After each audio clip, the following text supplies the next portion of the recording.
सभी को राधे राधे। भगवत गीता द्वितीय अध्याय प्रथम श्लोक।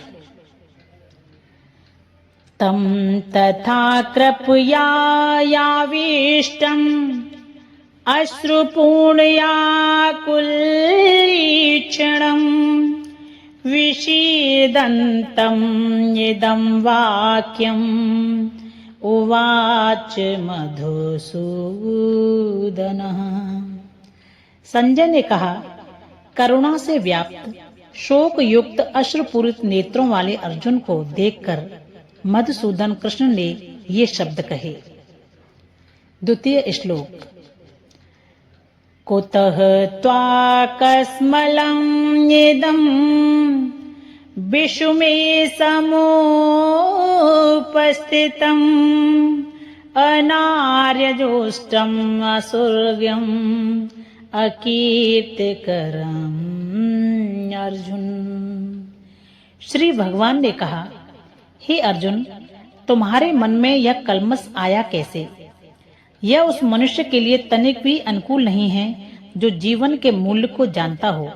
इससे उच्च लोक की नहीं अपितु अपयश की प्राप्ति होती है।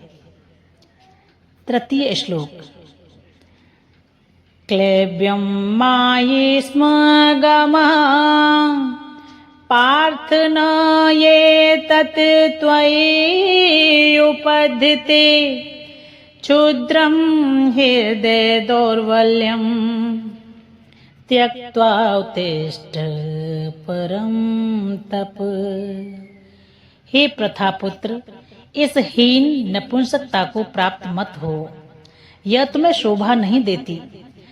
हे शत्रुओं के दमन करता, हृदय की क्षुद्र दुर्बलता को त्याग कर युद्ध के लिए खड़े हो जाओ। अर्जुन उवाच। चतुर्थ श्लोक।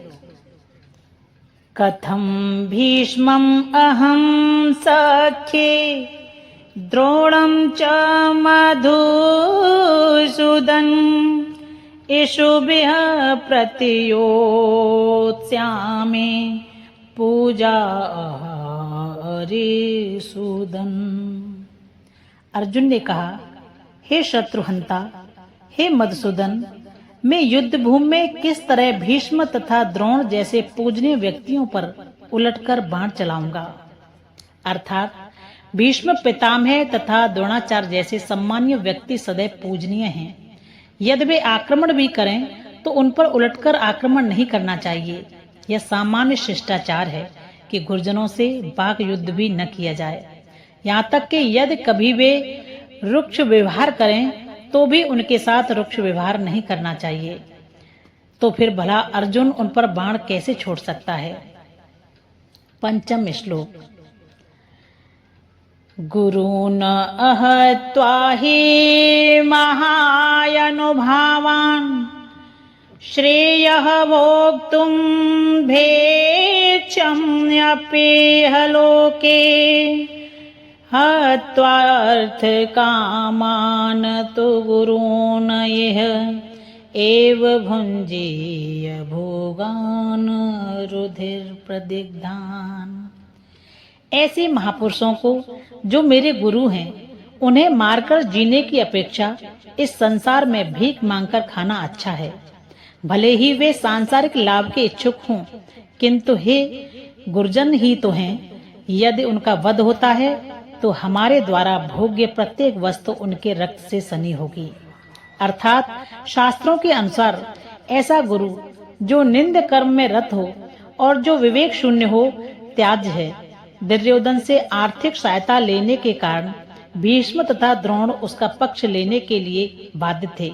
यद्यपि केवल आर्थिक लाभ से ऐसा करना उनके लिए उचित न था। ऐसी दशा में वे आचार्यों का सम्मान खो बैठे थे। किंतु अर्जुन सोचता है कि इतने पर भी वे उसके गुरुजन हैं, अतः उनका वध करके भौतिक लोभों का भोग करने का अर्थ होगा रक्त से सने अवशेषों का भोग। राधे राधे।